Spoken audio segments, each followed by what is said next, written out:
આધુનિક આરોગ્ય સેવાઓમાં એક મહત્વપૂર્ણ ચર્ચાનો વિષય બનેલું લિવિંગ વિલ હવે ભારતમાં પણ કાયદેસર માન્યતા મેળવી રહ્યું છે. દર્દીના જીવનના અંતિમ સમય દરમિયાન તેના ઈચ્છાઓને માન આપવામાં આવતી દિશામાં આ દસ્તાવેજ મહત્વપૂર્ણ ભૂમિકા ભજવે છે.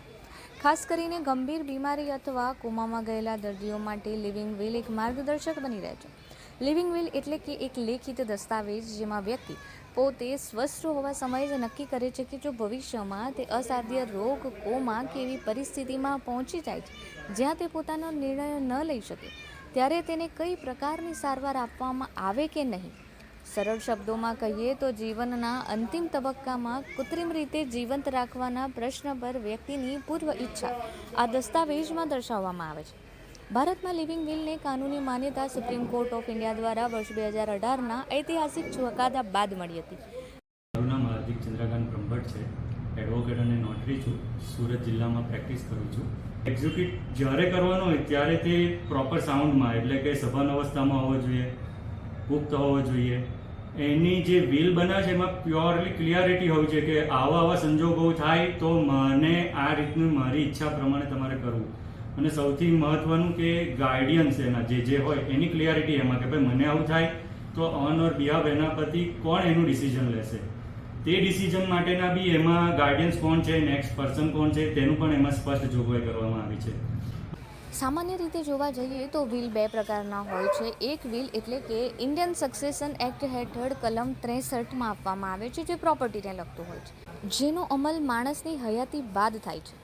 જ્યારે લિવિંગ વિલ માણસની હયાતીમાં જ અમલમાં મુકાય છે અને તે જીવન દરમિયાન શું કરવા માંગે છે તેની ઉપર હોય છે. તાજેતરમાં જ હરેશ રાણાના કેસને લઈને લિવિંગ વિલ અને પેસિવ યુથેનેશિયા શબ્દ ખૂબ જ ચર્ચાનો વિષય બન્યા હતા. લિવિંગ વિલની માન્યતા તો વર્ષ 2018થી જ છે, પરંતુ તેમાં કેટલાક ગાઈડલાઇનમાં ચેન્જ કરવામાં આવ્યો છે.